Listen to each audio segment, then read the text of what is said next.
আপনারা জানেন আজকে যে ন্যাক্কারজনক হামলা হয়েছে, জুলাই বিপ্লবী ওসমান হাদিকে গুলি করা হয়েছে, তার মাধ্যমে এটা স্পষ্ট হয়ে গিয়েছে যে জুলাইয়ের শত্রুরা, বাংলাদেশের শত্রুরা, সংস্কারের শত্রুরা, ন্যায় বিচারের শত্রুরা 5ই আগস্টের 1.5 বছর পর এখনো বাংলাদেশে সজাগ আছে, সক্রিয় আছে। আজকে এই ক্রান্তিকালে দাঁড়িয়ে জাতীয় নাগরিক পার্টি, জাতীয় ছাত্র শক্তি, যুব শক্তি সহ, শ্রমিক শক্তি সহ আরো অঙ্গ সংগঠন ও সহযোগী সংগঠনের নেতৃবৃন্দ আমরা এই ন্যাক্কারজনক হামলা, ওসমান হাদির ওপর এই ন্যাক্কারজনক সন্ত্রাসী হামলার প্রতিবাদে বিক্ষোভ মিছিল করছি। ওসমান হাদির উপরে আজকে যে হামলা হয়েছে, তাকে যে টার্গেট শুট করা হয়েছে, হাদির মতো এইরকম হুমকি আমরা প্রত্যেক দিন পাই, তারপরে আমরা এসে রাজপথে দাঁড়াই। হাদি আমাদের ভাই, যিনি থ্রেট পাওয়ার পরেও রাজপথ ছেড়ে যাননি। হাদির উপরে হামলার পরে আজকে জুলাই মিনারকে সাক্ষী রেখে সাহাবেকে আমরা বলছি, হাদির পরে এরকম শত হাদির উপরে হামলা হলেও লাখো হাদি বাংলার ঘরে ঘরে জন্মাবে। আমরা এখানে প্রত্যেকে দাঁড়িয়ে থাকা একটা জুলাইয়ের প্রতীক। আমাদের জীবন চলে যাওয়া পর্যন্ত এই 2000 শহীদের মান, সম্মান, ইজ্জত রক্ষা করব ইনশাল্লাহ। বন্ধুগণ, আমরা দেখেছি আজকে হামলার পরেও যেভাবে করে আমরা দেখি বিশ্বের অন্যান্য জঙ্গি গোষ্ঠী হামলার পরে, মানুষকে মেরে ফেলার পরে পাবলিকলি এসে স্বীকার করে, আওয়ামী লীগের অ্যাক্টিভিস্টরা স্বীকার করছে ওসমান হাদির উপরে হামলা আজকে আওয়ামী লীগই করেছে। বন্ধুগণ, এইরকম পরিস্থিতিতে, এইরকম মুহূর্তে একটা নির্বাচনের জন্য যথেষ্ট সিকিউর ফিল্ড আছে কিনা সেটা নিয়ে আমরা চিন্তিত।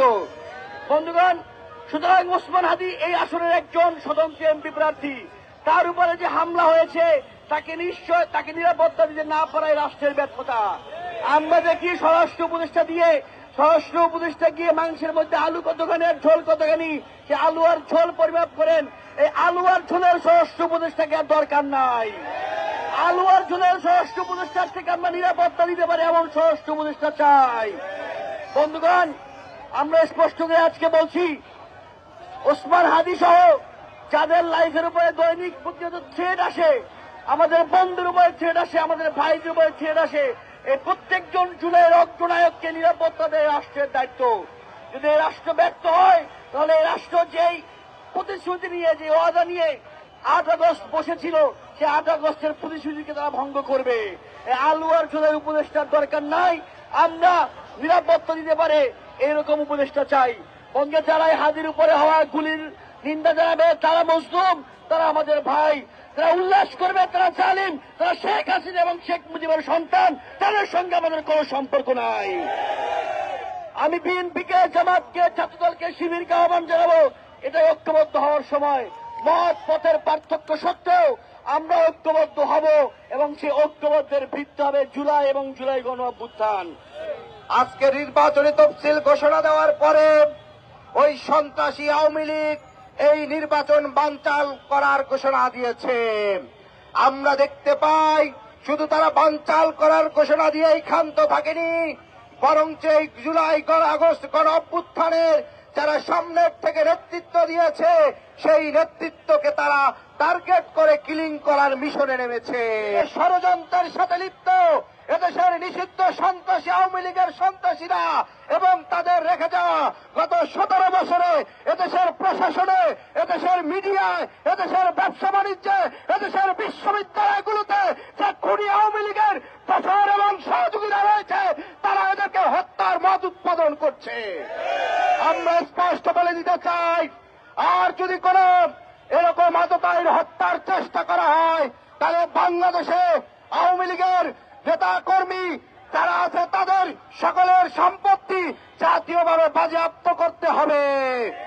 আমরা সরকারকে বলবো, আজকে গোয়েন্দা সংস্থা তারা বসে কি করে, এই গোয়েন্দা সংস্থার শীর্ষ নেতৃত্ব যারা বসে আছে, তাদের কাছে কি কোনো গোয়েন্দা রিপোর্ট আসে না? কিভাবে এভাবে আততায়ীর গুপ্ত হামলা করা হয়? অতি দ্রুত বাংলাদেশের গোয়েন্দা সংস্থার প্রধানদেরকে সরকার ডেকে তাদেরকে এর কেন কারণ এরকম হত্যাকাণ্ড হচ্ছে সেটার বিষয়ে তদন্ত রিপোর্ট দিতে বলা হোক। একই সাথে আমরা মনে করি, বাংলাদেশের নির্বাচন বানচাল করার জন্য প্রতিবেশী রাষ্ট্রের গোয়েন্দা সংস্থা এই হত্যাকাণ্ড আওয়ামী লীগের সন্ত্রাসীদের মাধ্যমে করেছে তা সুস্পষ্টভাবে আমাদের সামনে প্রতীয়মান হয়। অতএব বাংলাদেশের স্বাধীনতা সার্বভৌমত্ব রক্ষায় জুলাই অভ্যুত্থানের ফ্যাসিবাদ বিরোধী যে রাজনৈতিক দলগুলো আছে, আজকে আমরা আহ্বান জানাবো যে আওয়ামী লীগ এই সার্বভৌমত্বকে হুমকির মুখে ফেলার উদ্দেশ্যে এভাবে গুপ্ত হত্যা করে, জুলাইয়ের নেতৃবৃন্দকে হত্যা করে বাংলাদেশ রাষ্ট্রকে একটি ব্যর্থ রাষ্ট্রে, একটি গৃহযুদ্ধের দিকে ঠেলে দিয়ে ভারতের কররাজ্যে পরিণত করার যে বাসনা করেছে, তার থেকে বাঁচার জন্য বাংলাদেশ জাতীয়তাবাদী দলের ভারপ্রাপ্ত চেয়ারম্যান তারেক রহমান, বাংলাদেশ জামাত ইসলামের আমির শফিকুর রহমান এবং নাহিদ ইসলাম সহ এদের সমন্বয় বাংলাদেশের সার্বভৌমত্ব রক্ষার জন্য গণপ্রতিরক্ষা সমন্বয় বাহিনী গঠন করতে হবে। এবারও নির্বাচনের তফসিল হয়ে যাওয়ার পরে একজন নির্বাচনের প্রার্থীকে প্রকাশ্যে গুলি করে, বরঞ্চ আমরা মনে করি এই প্রকাশ্য আগামীর প্রত্যেকটি প্রার্থীকে তারা হুমকি দিচ্ছে। তারা এই গুলি করে তারেক রহমানকে পরোক্ষ হুমকি দিচ্ছে যে আপনি বাংলাদেশে নিরাপদ না। আমরা স্পষ্ট বলতে চাই, বাংলাদেশের সকল রাজনৈতিক দলের সতর্ক অবস্থান থাকতে হবে। দেশকে অস্থিতিশীল করে কোন ধরনের আরেকটি 1-11 ঘটতে দেওয়া যাবে না।